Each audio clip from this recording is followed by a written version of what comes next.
Our verse today is Matthew chapter 18, verse 14. So it is not the will of my Father who is in heaven that one of these little ones should perish. Our verse concludes the short parable of the lost sheep in the Gospel of Matthew. In Luke's Gospel, the parable is told within the context of some Pharisees and scribes who grumbled that Jesus was eating with sinners.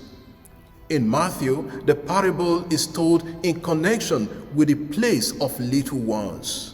Let us begin by talking about who the little ones are. Who are these little ones? The Greek word for little one is mikros, and hoi mikroi will be little ones. Mikros means small, little. When it refers to a human being, it could mean to be small or little in size, or be young or little in age, or it could mean to be insignificant, lowly, or unimportant. When Jesus uses hoi mikroi, he does not refer to children or people in terms of age. Instead, he refers to those who are looked down upon by others. In this case, the Pharisees and scribes look down on other people. The little ones are those deemed insignificant or unimportant in the eyes of the world. You can read Matthew chapter 10, verse 42, Mark chapter 9, verse 42, and 3 times in this chapter 18 of Matthew, verses 6, 10, and 14.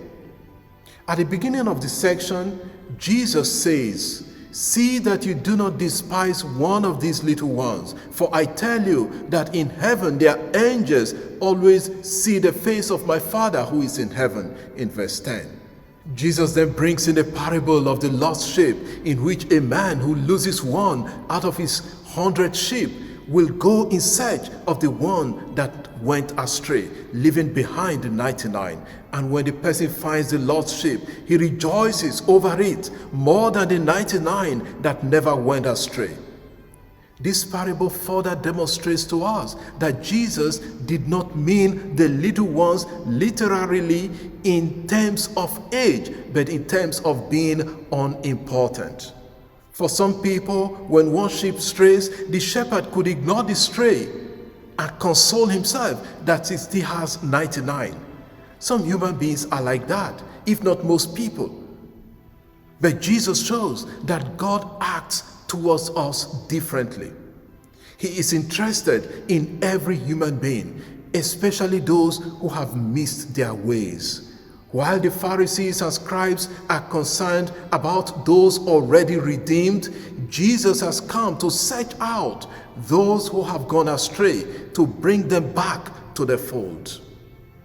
Then Jesus concludes the session with our verse. "It is not the will of my Father who is in heaven that one of these little ones should perish." To perish, from the verb apolumi, means to destroy, kill, or bring to ruin or nothing. God is never interested in the destruction of any human being. He is interested in our salvation. And that is the reason Jesus came into the world. What is the challenge for us today?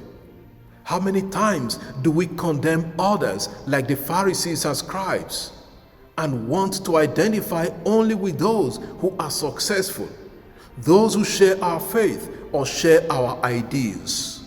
How often do we despise those we feel are not our match, those we feel are not important? The call today is to treat everyone as God would treat us.